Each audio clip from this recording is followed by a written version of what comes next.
Okay, good morning, and thank you very much for joining us. I am Yori Folari. Um, uh, let's look at this morning the cybersecurity levy. There are a lot of things going on. You know, it's all about reformation, and so this is yet another aspect of it. Understanding the cybersecurity levy. As you would know, it's what? It's 5%, isn't it? Yes, it's 5% that is going to be charged on digital movements, especially within the bank. There's been some sort of confusion. I don't know why the confusion came about, and that's because people have used. I beg your pardon. It's not 5%. It's 0.05%. 0.05%. But then the figure also exists of 0.005 without the percent behind it. And so when people put a percentage point behind the 0.005, arguments have been going back and forth that the two are not the same. But if you look at it, it's a simple, I think, arithmetical matter. The two actually do mean the same, and that's because of the two variations that were used in the Act. And but let's try and understand, never mind those figures, because whether you go with the 0.005 or 0.05%, they all end up at the same solution. Given the example of, for instance, take 10%. I mean, take 10,000 naira and what you are going to be paying on a 10,000 naira by way of levy. Okay, let me quickly introduce my guests now. In far-off United States of America, Modukwe Ajibola joins us. He's a technology expert, CEO of Vertech. This is a US-based policy information platform for voters. Thank you very much, Modukwe, for joining us this morning. Thank you for having me. Indeed, Thank you. Our pleasure. And sitting right beside him is the economist, Dr. Oladotun Mabinuri. He is in Lagos. I can see there's a poster behind him or something. Success is what I can see. He has his backdrop. A fine morning to you, Dr. Mabinuri. I'm sure that's part of something else, but we're glad to have you. You are a man of success any day. Thank you. Very good to see you. All right then. Okay. Let's start off from our guest in Nigeria. Give me your impression generally, because as you know, this cybersecurity levy is part of the whole fight against cyber security fines. I mean, cybersecurity crimes. I beg your pardon. And a lot of people, some people have said that it's getting to be too much. Why are you now going to levy us? Because, by the way, this particular levy is without prejudice to whatever else exists by way of bank charges, whether VAT or any other charge. That is all of that. Now, this cyber security levy is on top of that. Give me your impressions, please, if you will, Dr. Mabinuri. Good morning once again, Dr. Mabinuri, and good morning, Nigeria. It's good to be here again. This policy has actually been in existence, or they've been on it since 2015, that there should be a cybersecurity levy, and they reviewed it again in 2018, but February this year was passed into law. So as it is now, it is law. It's actually, there's nothing anybody can do about it. Even CBN cannot do anything about it. So that's why at times I wonder why Nigerians, what they didn't do all this while. This is a law that went through first reading, second reading, public hearing, and also other legislative procedures once it became law. It's law now, and this is the legal aspect of it. But the economic side of it, it's a way of fine. It's a levy, it's not a tax. Actually, it's one of the ways of generating revenue for government, and not just generating revenue. This is revenue that we can track. We can see where it is going. It is being collected by CBN and to an account called the National Cybersecurity Fund under the Office of the National Security Advisor. So these are things that we can trace. These are things that we can measure at the end of the day. So if they are saying we should pay this amount of money, and although we have been seeing confusing figures here and there, but Mr. Bayo Nanuga, the media aide to the President on Information, said yesterday that it is 0.005%.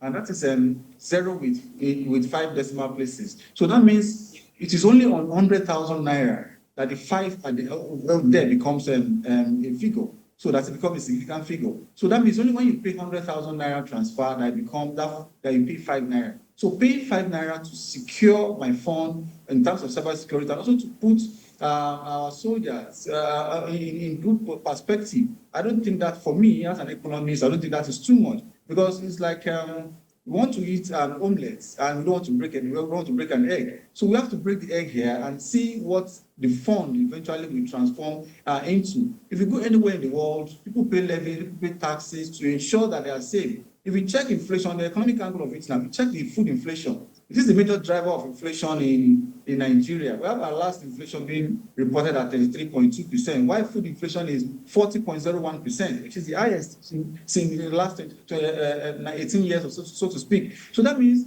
the middle people that are the food basket of the nation, people in the middle belt, people in the northeastern part of the economy that are feeding us, are actually scared of going to the farm due to insecurity and also other things like that. Then inflation will continue rising. So whatever efforts CBN is putting in place to using monetary policies, or the so-called CRR, NPR, and the like, most of them will not have the real effect that we want until we have security in the economy. And from what I gathered, we realized that about 40% of this money, this levy, goes to the Office of the National Security Advisor. So these are the funds that they will use in buying drones, in ensuring that our soldiers are well fed, and even recruiting more soldiers. So if the middle belt, or let me say the food basket of our nation, is well secured, we pay 5 naira on every 100,000 naira transfer that we do. For me, I don't think that is too much. Fine, there have been levies here and there, there are taxes here and there that Nigerians have been paying. But if you also look at it, this is actually a purposeful levy. So this levy is for securing our cyberspace, and not just that, also to ensure that part of these funds goes to ensuring that we are all safe. We can all go and close our eyes with our 2 eyes closed, and then and I think for me it's not out of place for us to pay 5 naira on every 100,000 naira being transferred. All right, then. Modupe, when you look at it, well, Dr. was just explaining that the confusion or seeming confusion that would arise from the expression of the levy, the value of the levy as 0.5%, that is half of a percentage point, and 0.005 without the percentage sign behind it, 0.005. I don't know, it's a bit confusing to some, although it has been demonstrated that if you multiply, a given figure by 0.5% and then again by 0.005%, you end up the same place. But, people have spent a lot of ink explaining how 0.005 is not the same as 0.5. It isn't the same, especially when you put a percentage sign behind the 0.005. But away from those mathematical matters, give me your impression on this, because it was only last week the National Security Advisor had called for the full, implementation of the law governing this, because this followed some confab that they had, and we needed everything that we could get to begin to action our cyber security.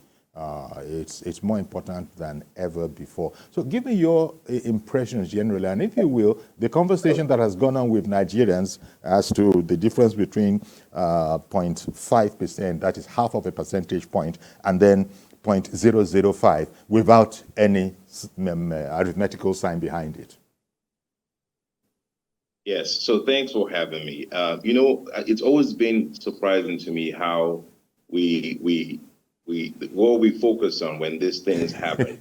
The 0.005, 0.5, inconsequential to millionaires, to people with loads of funds. For small people, it adds up. Every little amount adds up. They're already burdened with a lot. Having said that, taxes are common in parts of the world, like the other guest said. What's not common is the taxation without representation. representation matters. People want to understand the result of taxation every time it happens, right? And Nigerians are already paying taxes in all types of form. If you're going to add another tax, you better be well prepared to explain how it impacts us. For instance, someone started talking about food safety. We're talking about cybersecurity, ICT, and so on and so forth. What does that have to do with each other? I'm a technologist. You have to focus funds where you say you're going to spend them and for why you say you're going to spend them. The genesis of this issue was that cyber crimes were costing Nigerians about what? They claim about $500 million a year. That's $500 million. There's so many other places you can get funds to address that cost centers. Now, if you say it's costing Nigerians, does this fund that we're being collected now means that if there's a cyber crime against me in Nigerian, there's some funds available for Nigerians to recompense me or to compensate me for the crime or to just solve the crime? Or Nigerians that are now in cyber crimes, what led them there, right? A lot of unemployed youths are now in cyber crimes. In parts of the world, those people are taken and are utilized for their knowledge to become part of a workforce. That is the system that can help abate cyber crime, not just imprisoning people, catching people, locking them up, but leveraging knowledge and using it to actually become a service that we can offer the global market and monetize for these young people in Nigeria. So yes, it's not bad to tax certain things, but it's important to explain what the representation is that this taxation will lead to. That is really the bottom line. In the way we see it anyway. It's not been explained correctly, number one, and everyone knows that there will be no transparency in how it's spent either. Somebody's already claiming that it will be spending it for food safety and other things. So if that's what's going to happen, then you have to know that Nigerians have the right to say, where does it end? This 0.005 becomes 0.5, becomes 1%, becomes 2%, 5%. It would keep increasing as long as Nigerians do not share their grievances towards these types of taxation. Indeed, indeed. And, well, you see, Dr. You said that this has long been in the works, well, relatively speaking. But there are those, for instance, financial analysts who are saying that it has to be made clear what exactly this is going to do. This, this levy, this this half of a percentage point levy, what exactly it is going to be applied to. They feel that the fact that it has just been announced and is to go into operation in 2 weeks it is not enough. And they say it does give the impression, and as was just mentioned by Modupe in there, is there any implication that, okay, if I should incur a loss as a result of cyber fraud, for instance, is it far-fetched to think that this fund will in some way, shape, or form be something of a succor to me? Otherwise, why are you calling it a cybersecurity levy, effectively a tax, and we don't quite know what it is? Of course, you know that already Labour has come in on the matter, but it's not just Labour. Thank you, Uncle Yori, once again. I think the issue here, I can say, lies on all of us as Nigerians. This is a document that has been, as I said earlier, has been in place for a while and went through all the legislative processes. That's when I feel the what they call the civil society of Nigeria should have maybe gone against it, not when it has become law. Civil CBN as it is right now is totally helpless. And as you said, I'm not a spokesperson for the government. The government, they've spoken and they said this is meant for this purpose. And the purpose is to secure our cyber security. We have an expert out there, and he can attest to the amount of money that Nigerians lose on a yearly basis to cybersecurity, to cyber security and the cyber theft and the likes. So if they're saying they want this amount of money to make sure that we are safe, our funds are safe, and give our soldiers, or let me say, we're also safe in terms of physical security now. For me, I think it's not fine, but Nigerians are going through stress. That is That is given. But I think that the energy here should be directed towards another direction. For instance, it's only in Nigeria that Nigerians use money to buy money. Or that they use naira to buy naira. Look at it, go to all the ATMs. ATMs are virtually not in existence anymore. You want to buy 10,000 naira, you have to pay 300 naira, pay 400 naira to get your own money from your own bank. So why can't you channel our energy towards this particular direction? If you check the percentage, the percentage we pay on every naira we withdraw from POS is actually more than what this is saying. So why can't we leave? I mean, why do we have to leave the major one? I mean, talking about that. And again, also look at the 16 items are exempted from this cybersecurity levy. Your school fees, your salaries, your pension, your investment, interbank transfer, and some other 16 items are exempted. So you can even do your transactions without even paying this fee. So it's not the case that it is complete. It is everybody that must pay. And this is another way of enlarging the so-called tax net of Nigerians. Because if you go all over the world, check our tax to GDP ratio. We are one of the lowest not even in the world, in Africa.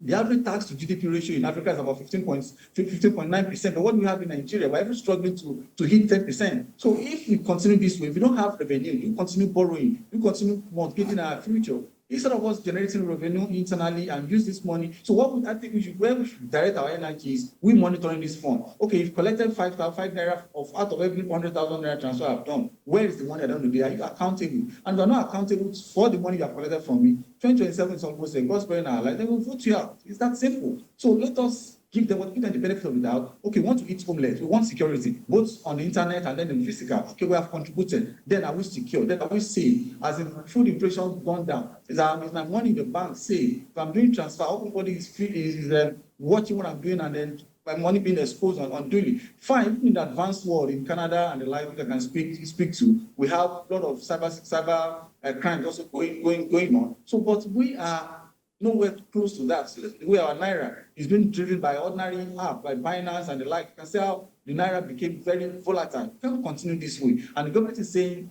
help me to help you. Give me a token out of your transfer for you to secure your transfers and your internet banking. I don't think is, for me as an economist, I don't think it's far too kind, because if you look at it now, we are going to we are entering at so-called African Continental Free Trade Agreement. Yet our cyber security is not safe. So we are more or less like exposing ourselves to more dangers. Check the top 10 banks in Africa. South Africa has 4 out of them. Nigeria doesn't have a single bank among the top 10 banks in Africa. So these are the things we should concentrate on. Let us strengthen our banks. Fine, we saw the so-called profit that the banks reported last time, maybe due to some of them not doing core banking activities. So these are the things where the civil society should put their effort, should put their strength. Let Nigerians be able to collect their money without going to POS. Let all the ATMs work. Let me enter the bank and be able to collect my money. Let all the banks support businesses around and move on. If I'm paying 100 naira, 5 naira, 100,000 naira, and I'm using this to drive my business and make millions of naira on a yearly basis, I don't think I will feel the impact of that. Because one of the ways of me contributing to the society, paying taxes. If you go to UK, Canada, and the like, so even in South Africa, compare what they pay, even as VAT, compared to what we are paying here in Nigeria. Look at what they pay in terms of personal income tax or company income tax compared to what we pay here. So our taxes are extremely too low. And government, okay, let me increase the tax then to even cover those that are not even earning income. Imagine if it had been that it's my personal income tax, for example, that is increased, or the fact that it's increased, people will cry, people will shout. But this is only for selected number. It's not everybody that even have to pay this on a monthly basis. If you are not doing transactions among those areas that they have listed, or if you are exempt, your transactions among those 16 areas that have been exempted, then you don't need to pay as much as some of us are thinking it will be. And as I said, it is not 0.5%. I know we already 0.5% is not the same thing as 0.05%. In as much as the percentage at the back of that 0.05, it is not the same thing as 0.5%. So it is when you express 0.05. When you express but that is part of the confusion being expressed. There is no percentage behind the figure in the act of 0.005, but 0.5 is half of a percentage point. Yes, sir. As I said, sir, Kwayo said it on his verified Twitter account yesterday that it is 0.005%. And that's why I can actually cross-check that. So there could be misinterpretations here and there. Okay. Even when we had I think a national election that we're having. I think Dr. wants to come in. I think Dr. wanted to come in on the point you made. I'm not sure. Let me find out. Dr., did you want to come in? Yes. So I beg your pardon. I was, it's not Dr., it's Modupe. I'm sorry. Yeah, no. So a couple of things I've heard that I think is quite interesting. So again, the semantics of the percentage point, if it's that inconsequential, they don't need to charge it at all. They should just forfeit it, right? But it is consequential because it's going to add up to some numbers, and the citizens are going to be the forbearers of this cost. And as it's mentioned, there's all this burden that the citizens have to do. Even the banking system is not working effectively for the citizens, that they have to buy Naira and do all these things. There's areas that the citizens are suffering and are hurting that can be abated by less taxation. I get it. Taxation in this area to help Nigerians is okay. But when you start comparing us to other parts of the world, you realize that those other parts of the world provide good roads. They provide recourse for their citizens when they're affected by crime, right? They provide even compensation in some cases for their citizens when they're affected by crimes, protection. All of these things are what needs to be articulated. I'm not saying they don't offer those in Nigeria. You have to spell them out so that citizens can understand the value. Now, for me, there's my company, Veritechnology. We knew that we've always known that voters don't pay attention to policies. This is the genesis of our company, where we said we have to find a way to edutain them about policies that are happening under their nose that impacts their personal lives, both at the federal and the private level. So that's what we do. So I do agree with the gentleman that if Nigerians don't pay attention, they can suddenly start screaming foul when the things come to law. However, I will say this, those that represent Nigerians should understand this. When I always tell this story when I'm on your station here. I was in Silicon Valley some years back to talk about projects in Nigeria to employ the youths.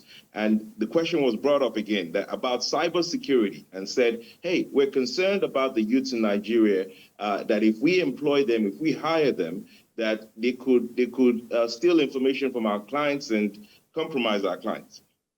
And the ambassador then that was representing Nigeria in this meeting said to the mayor and said, hey, if that is your concern, then you're not ready for business. Okay. Right? Okay. So I say that to say that cybersecurity, and obviously that deal went nowhere, you can imagine. Cybersecurity has always been a concern for global partners, but not in the way we are practicing or talking about it right now. A way that, look, help me understand that your citizens are not going to violate a global market with cyber crimes when we try to employ them, so we can create jobs for them from a global market, and they won't have to worry about going to commit crimes online. So there's things we need to focus on. Martins in Ilorin, good morning to you, sir, and thank you for holding on. Go ahead now, please. Good morning, Mr. Ilorin. Thank you for calling. Please, a first-time contributor, and I want to make something a little bit clear. 0.5 is not the same as 0.005 in any mathematical connotation. In fact, 0.5 is 100 times the value of 0.005. So I think the first thing is for us to be sure of the value. Because if it is 0.5, it means for every 100,000 transactions, the fee is 500 naira. But if it is 0.005, it means the fee is 5 naira. So I think the government has to be very clear with that. So that, the citizens will now know what actually is being deducted. Is it 0.5 or 0.005? 0.5 is actually very high. For $1 million, you'll be talking about 5,000 naira charges, which is outrageous. So Okay. Thank you. That's my contribution. Thank you very much. Well, thank you for pointing that out. But the intendment, as lawyers say, of the provision is 0.5. That is half of a percentage point, to express it in words. Half of a percentage point.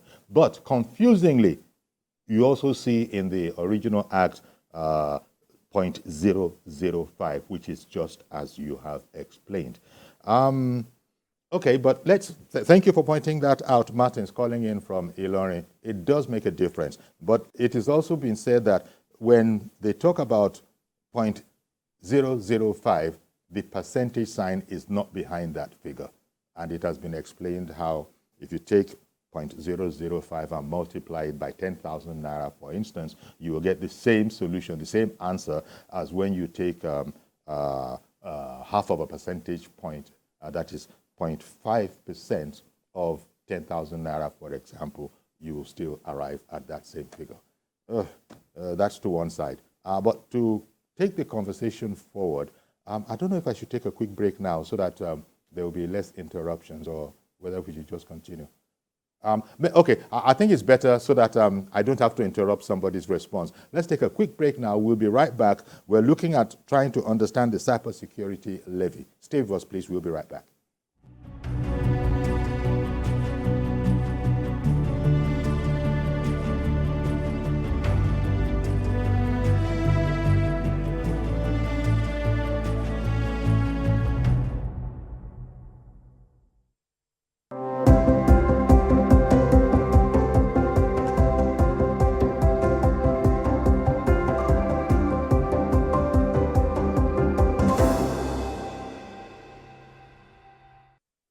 Okay, welcome back. Nigerians are always, so much noise going on in my ear. Okay, we've been talking about understanding the cybersecurity levy. Our guests are Dr. Oladotun Binori, an economist, and Modukwe Ajibola, technology expert and CEO at Vertec, which is a US-based policy information platform for voters. And Modukwe has made the point of maybe we shouldn't be distracted by the figures, since, as I tried to explain, I don't know how successfully, that depending on how you use both figures that have been provided, you're going to arrive at the same answer. The important thing to note is that there is not the percentage sign behind 0.005, whereas when you talk about half of a percentage point, then you're necessarily going to have to put the percentage behind it so we know what we're talking about. But not to be distracted, you will arrive at the same levy that the government has intended. Now, I wanted to, this time, for a long time, Nigerians have been sold and have continued to be sold on the idea of a cashless society, use your card. Well, it does appear that going by this now, and let me direct this first to Dotu, using that your bank card is going to cost you. It's going to cost you because everything you do with it, you're subject to VAT charges and all these other charges. And then on top of that, the cybersecurity levy.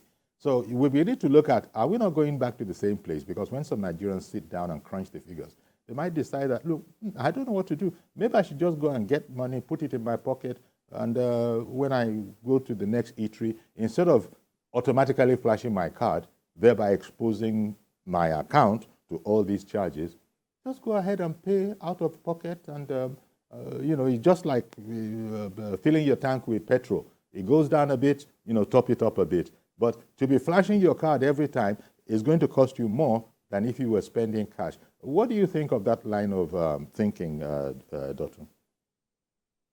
Okay, Perry, that's you just hits me at the right place right now. Actually, fortunately, my PhD thesis is on financial inclusion and poverty reduction in Nigeria, looking at macroeconomic variables as the moderator. So it's actually my forte.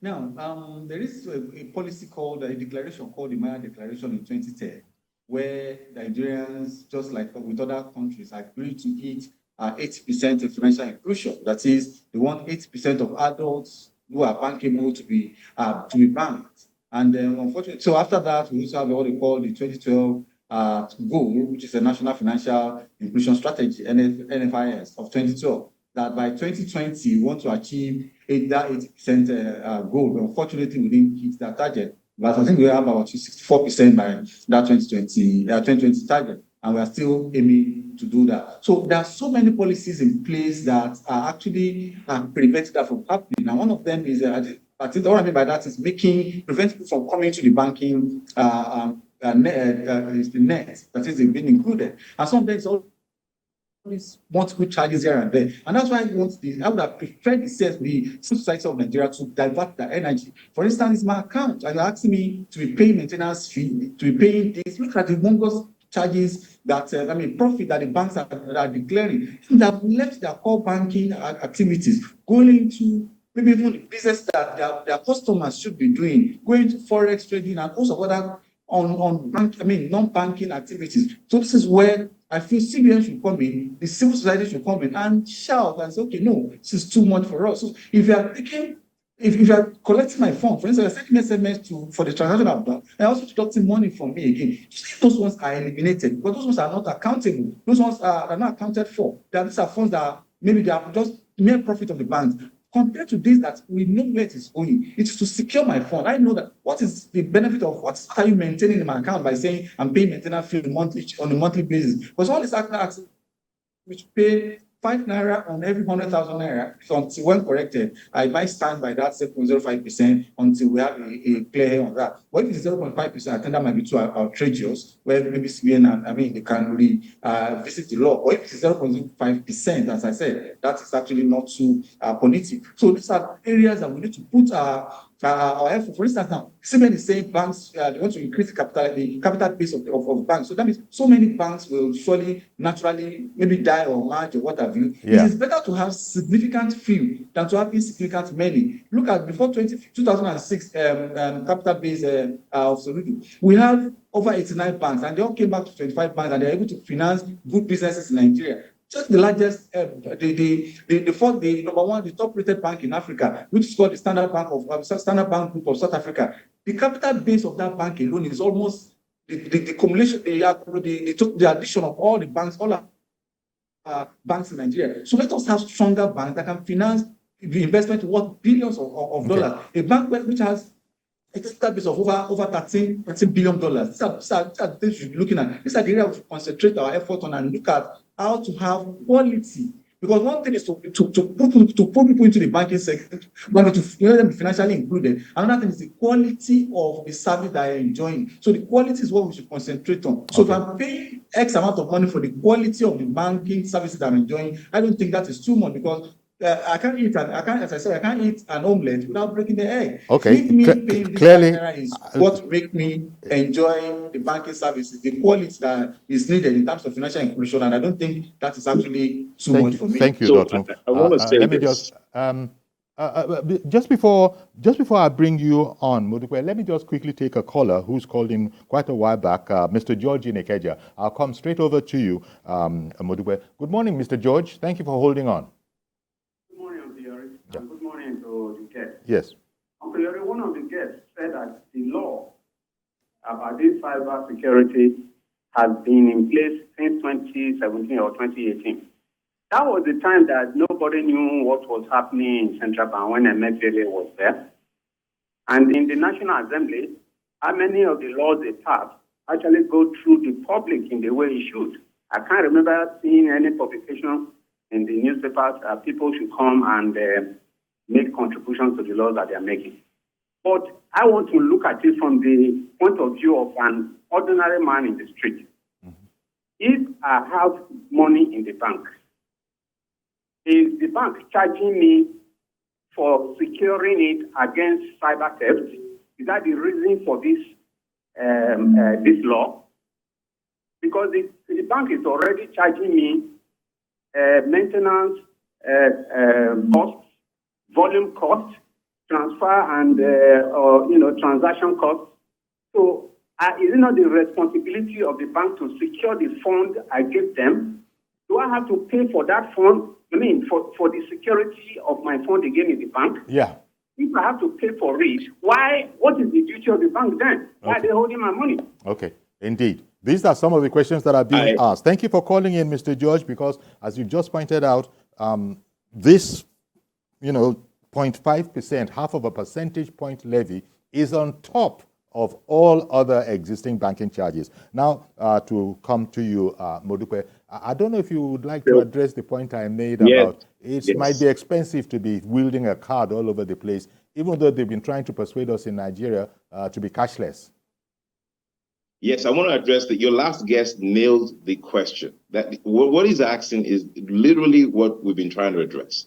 What is cybersecurity in and of itself? This in the most of the world, these are specialized engineers that are hired to determine threats, vulnerabilities in the system, any technology software system, and build preventive mechanisms so that those threats and vulnerabilities don't become something where criminals take advantage of their customers, right? So this is actually a scientific process. It's not a policeman, whatever. Cybersecurity is more about prevention, more so than correction, if you will, right? So the banks themselves are supposed to be already having cybersecurity infrastructure and experts that are helping them guard against this.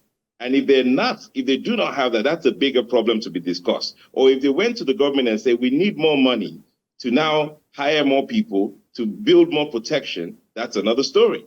But if government does anything at all in this space, it should be to have regulations that tells the bank the minimum viable security measures they need to implement so that their banks don't get violated, right? So that the citizens can be protected. It should be more a levy on the bank than their customers to say, if there's so much crime in your system and you don't protect your customers against it, we're going to fine you and you have to pay the government so that the government can compensate the people for your bank not being secure. It should not be the people paying for a service provider additional fee to secure their money. So it's backwards in the way of thinking. This whole idea of taxing people for cybersecurity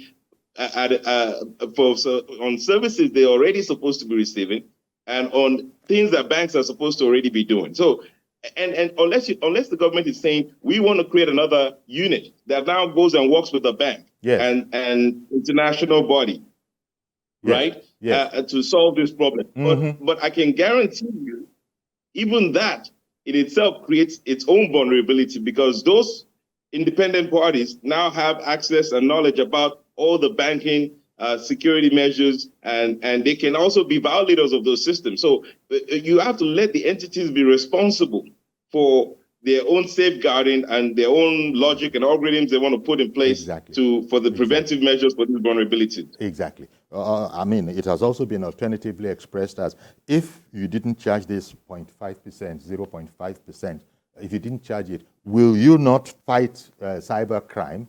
And by the way, this is domiciled in, I think this whole idea is domiciled in the Office of the National Security Advisor.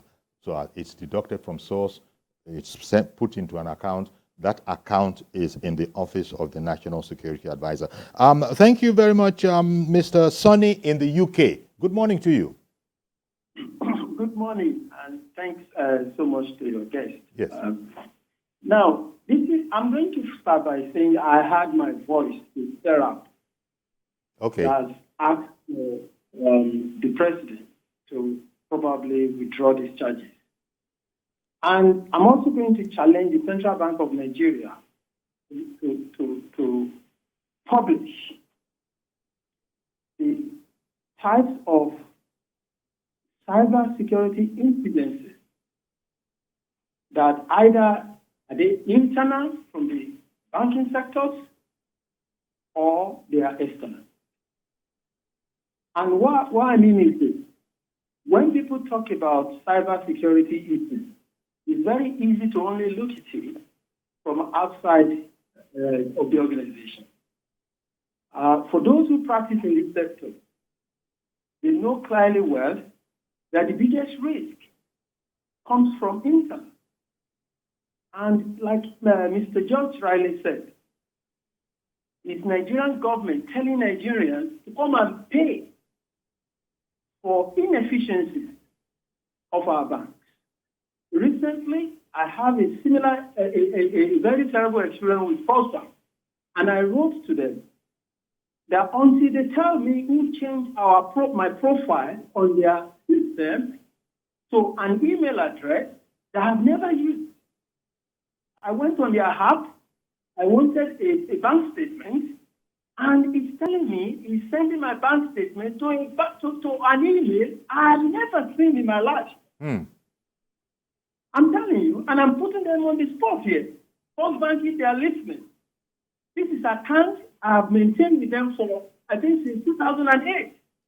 Clearly, this is an internal problem. And I said to them in the First Bank, when I wrote to them, that clearly to me, it appears your first line of control, first line of defense controls are not working. And even the second line of control defenses are not working. The issue is this. It's typical of our legislator in our country. They make laws like Mr. George said. How many Nigerians are aware of it? I'm not sure Nigerians are bereft of IT experts. So I've fashioned out some of the clear things that are here. I don't think the legislators in the country actually understand that the security issues we're having in our cybersecurity space regarding banking, most of them will be coming from internal people and not external. Let me not tell you, a lot of fraud that happen in the bank are happening by people in the banking sector, and because there are clear violations of IT securities and IT control. I think I'm really upset with this whole thing called Cybersecurity Levy, and I think it's high time the direction should be saying to compensating people who suffer from cybersecurity failure, not for paying for the office of the National Advisor, so when you don't process it, to investigate cybersecurity crimes, that is nonsensical. And I will leave it at that. Thank you. Thank you very much, Mr. Sonny in the UK. Well, Dr. Mabinuri, you've spoken for the Act, and you have had commentary relating to how many people, ordinary people, and everybody that is in the catchment of this particular provision actually knew when things were going on. That is one. The other thing, of course, is what is going to be done with this 0.5% that we are talking about now? In what way? You spoke about some of the things earlier there, but it does seem that it's supposed to be to help, by the very name, Cybersecurity Levy.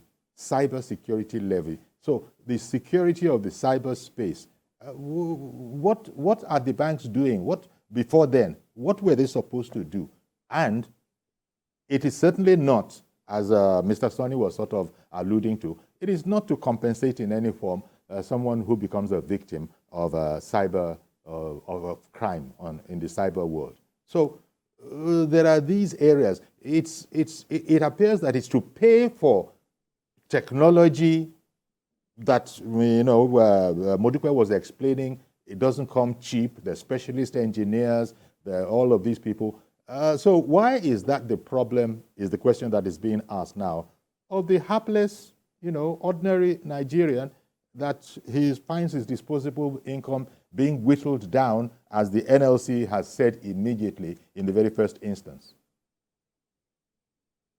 Well, Piori, thank you once again. As I said, that this law, the bill started as far back as 2015, and they have been going through readings and until it became law in February this year. As the maxim goes, it's ignorance of law is no excuse. So that a law has gone through, a bill, goes through the first reading, second reading, public hearing, and the last one became a law, and we are not aware of it. It's nobody's, that's the job of the CSO, the civil society organization. That's when they want to shout. So they shouting as like, campaign after election, so to speak. They should have done this long before now. If we are fighting for Nigerians, let us know that we are fighting. Before the bill even came to existence, these are things should have known. And as I said, if it is 0.5% as I speak, which is 0.5% as the case may be, that might be outrageous, because I'm an economist. I know the implication of putting burden on it's not 5%. Putting pressure on our purchasing power. It's not 5%. It's half of 1%. Half a percentage point. Half percent. I didn't say 5. I said half. Oh, okay. Half. That's 0.5. So if it's half percent, 0.5, then that might be a bit outrageous. Then the government should look into possibly reducing it, or even removing other levies and charges. If I know that my fund is safe, anytime my mind is at rest, and I can access my fund, I can get to any ATM and withdraw. Look at all the ATMs. None of them are working.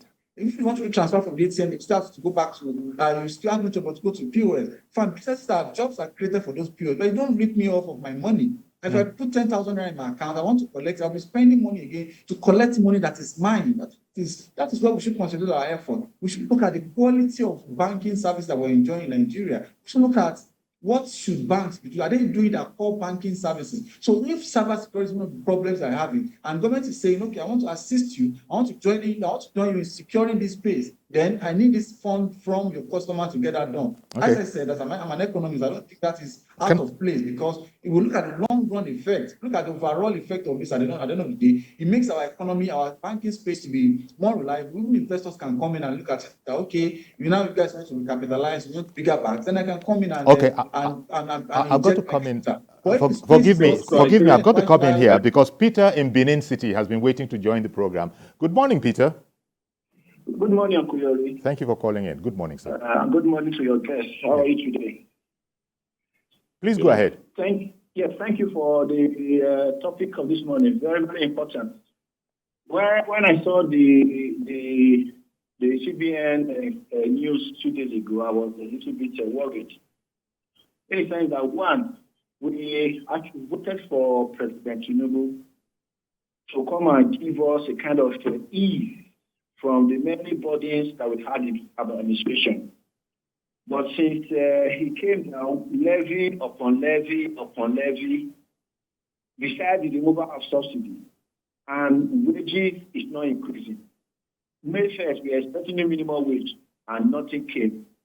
Secondly, Mr. Igori, the banks told us that if we give them our money, they will keep it for us safely. And they charge every other charges that they have been charging. So now, why are they now asking me to pay them again to secure my money for me, which they have already promised me that they're going to secure money for me? Then number three, is the bank and the CBN are telling me that if somebody hacks into my account, I can now hold the bank and the CBN liable to pay me damages? Because there is a cybersecurity levy that you can have recourse to. I get you. Thank you very much for calling in, Peter, in Benin City. Okay, quickly to come to you now, Modukwe. These are the questions that are being asked, and you can see that it's one thing to have an understanding. There are also complaints about, that an expression that has come about in Nigeria now is let something breathe. It's either let workers breathe, it's either let some. Now bankers, bank customers are probably saying, let bank customers breathe. Because I have a card now, every time I spend it, I'm going to be subject to an extra 0.5% levy, another half of 1 percentage point. Yeah. Can you escape it? So I think, I think the biggest problem Nigerian government has had, and I was hoping that in this administration will get better, and it's gotten somewhat better, is communication. Communication. Before you even talk about a levy like this or put it into practice, you must have spent some months educating your voters of the implication and the impact of cyber crimes. Otherwise, this reaction everybody's having will be natural. That, what are you talking about? Most people are not waking up thinking cyber crimes. And when they do, they don't think government is going to be taxing them for that. They think that a bank somehow should be held accountable for not securing their systems. And so when people are thinking of these policies, I'm surprised they don't have in the room someone telling them, hey, what are the policies that we're using to make sure banks are held accountable for upgrading their systems and making sure all their threats alerts are up to standard according to global standards, right? Banks can afford that. They can afford to hire these engineers and get these things done. It doesn't require the taxpayers to contribute to such a thing, right? The only part government should probably be doing, again, like I said, is holding them accountable or holding the criminals accountable for their part in this cyber crimes. And thirdly, I still believe that the increase in taxation that government continues to seek for is misdirected. It should be directed into employment that can be taxed, not just taxation without the representation, like I keep saying. Because there's a lot of money in tech, which we're about to run out of that window, by the way, with AI in the next 2 years, 3 years, Nigerian youths, all the dream jobs we used to think would be in tech will be disappearing. You know, I've been screaming this thing since every time coming to your TV that we had a window. That window of us being useful to a global technological market is closing with AI. And it could have been great because Nigerian youths were really good at this. We hire a bunch of them. They work for us. And we're able to utilize them for international clients. But the Nigerian government, till today, I don't understand it, had not made that a campaign to build infrastructure around the youths to be able to provide these services globally and enable the global market to understand we are supporting these youths to make sure that they do not violate your information. They do not violate your, that is how you build constructive infrastructure that protects your global customers, your citizens, and also allows you to collect revenue, right? But if you're not doing that and you're saying, I'm going to tax you for whatever job you find for yourself, whichever way you figure your life out, I'm going to take some percentage of it to protect you. And then when something happens to me, what recourse do you have for me? Do I come to you and government, hey, these people, they still stole my money, or what do you do? Modukwe, we're going to have to leave it there. They still tell you to go somewhere unless you're a millionaire. Modukwe, we're going to have to leave it there. I want to thank you very much because these are the issues out there. These are the things that people are talking about. And as you said, there's nothing like information, and communication. People are talking this way because there are lacks in those areas. So thank you very much, Modukwe, joining us from the US. And also thanks to Dr. Oladotun Mabinuri, our economist in the House. We've run out of time. I want to thank you very much, both gentlemen, for coming on the program this morning. And